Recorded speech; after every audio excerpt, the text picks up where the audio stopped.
What's up guys, CJ here and welcome back to another all-new Hybrid Network trailer breakdown, this time for the big one, Avengers 4, or should I say Avengers Endgame, as this trailer revealed. Let's just dive right into it. You know this is gonna be bad when the Marvel Studios logo gets snapped away. This movie is gonna break us all. The trailer opens with Tony Stark recording a message to Pepper Potts via his still half-ruined helmet after the battle on Titan. Unfortunately, this isn't a message recorded under good circumstances. We discover that following the battle, Tony has taken the Guardian ship, the Milano, and attempted to make his way back home. But for some reason, whether it's just that he doesn't know how to fly the ship or something else, something went wrong, and now he's adrift through space, basically completely stranded. He tells us that he's run out of food and water, and that even oxygen is going to run out the next day. He is all but dead. Again, we've got no idea how he got into this situation, but since Thanos' home planet of Titan isn't the moon of Saturn in our solar system like it was in the comics, chances are that he is a very long way from home.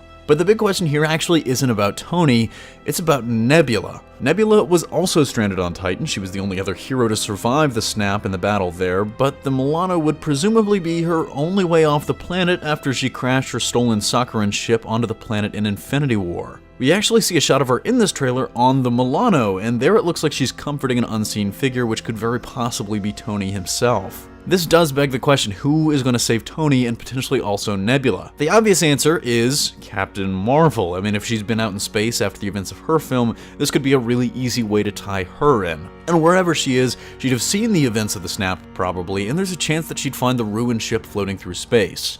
This could be a great chance to introduce her and also provide a way to save Tony and get him back to Earth, kind of doing the thing that they like to do in Infinity War where they group heroes in certain, clumps. For all you Thanos did nothing wrong folks, our only shot of the Mad Titan in this trailer comes very early on and in a really surprising way. We see that however much time has passed, more on that later, he's still on that planet we saw from the end of Infinity War, quote-unquote Titan 2 as the Russo brothers called it during the Collider screening Q&A. He's apparently taken up farming like some sort of messed up alien Cincinnatus, and he's hung up his armor literally as he's made a scarecrow out of it. For whatever reason, we also get a shot of him walking through a field of plants wearing this still ruined gauntlet, which raises two interesting questions in my mind. Was the gauntlet weakened by the snap? Because it still looks incredibly damaged and burnt, and that might make it easier for the heroes to take him on head on. And why is he wearing it? I mean, clearly the hero's actions in the movie are going to prompt him to come out of retirement, but this is still an interesting shot of him walking through this field gladiator style. And personally, I think he just likes to wear it sometimes. Maybe memories and all that, maybe it just feels good.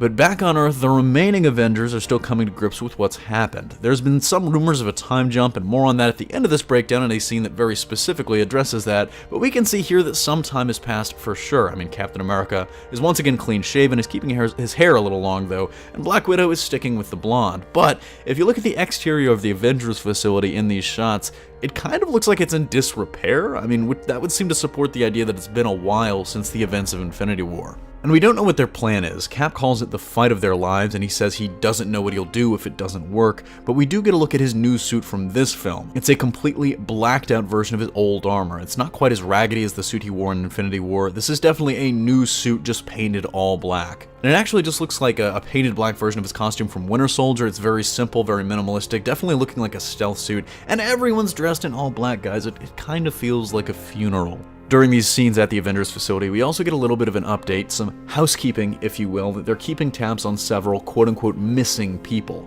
We aren't sure whether this means people that were snapped or not, and I'll explain why. Because the names we see are Scott Lang, Peter Parker, and Shuri. Scott, we know, was not snapped. He's stuck in the quantum realm. Or he was, but more on that a little bit later. Peter, we know, was a victim of the decimation, as it's called in the MCU, but since he was fighting on Titan, they don't know that. They probably just think he's missing. Shuri is the interesting one, because she was in Wakanda, and so were the rest of the Avengers. The last time we saw her was when Corvus Glaive broke into her lab for Vision. We know that her big brother T'Challa was snapped, and Okoye wasn't, so if she was snapped, then they would know, and they're still classifying her as missing, which either means that they think they can reverse it, which we know they do, but otherwise it doesn't make a ton of sense. Otherwise, she might actually be missing after the events of the movie. I mean, maybe she's gone off to become a vigilante in her own right. We know that there's no male heir to the Black Panther, so I presume that it would fall to her. So maybe she's taking up the mantle from her brother like she did in the comics?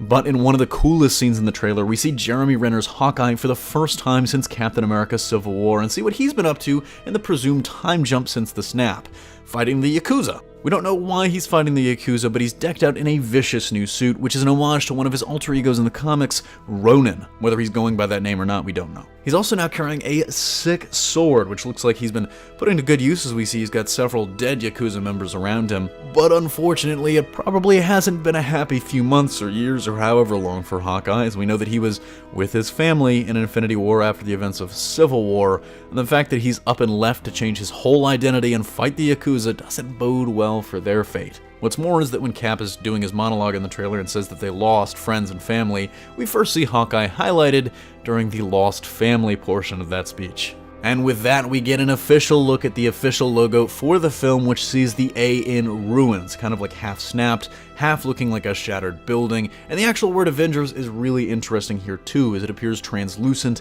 and even later has a semi-transparent quality when it becomes fully solid, which reminds me of the Quantum Realm's shimmer effects that we saw in characters like Ghost. And of course, the title, Endgame, ominous and also said by Doctor Strange in Infinity War, because it was the only way, after all. The post-credit scene, quote-unquote, of the trailer features Scott Lang trying to get buzzed in at the Avengers facility and a little bit of lightheartedness after such a heavy teaser. We see that he's driving the same van that has the quantum tunnel in it, so somehow he's gotten out after the events of Ant-Man and the Wasp. I mean, how? We don't know. It's almost certain that someone had to come in and find him, as we know the quantum realm is really hard to navigate on your own. They clearly thought he was missing or presumed snapped, as Cap remarks, "Is this an old message?" while Scott tries to tell them who he is, basically Ant-Man. And personally to me, this is just more evidence that the quantum realm is going to be a major part of this film. I think him bringing the tunnel to them could be how that actually happens. And let us know in the comment section down below what you make of this. Personally, I think it's really, really interesting that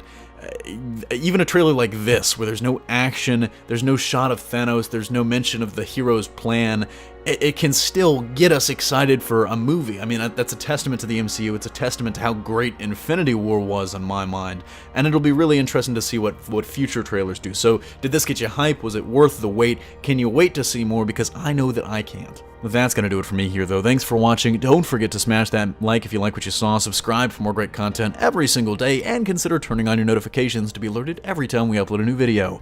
Signing off, this is CJ, and I'll see you next time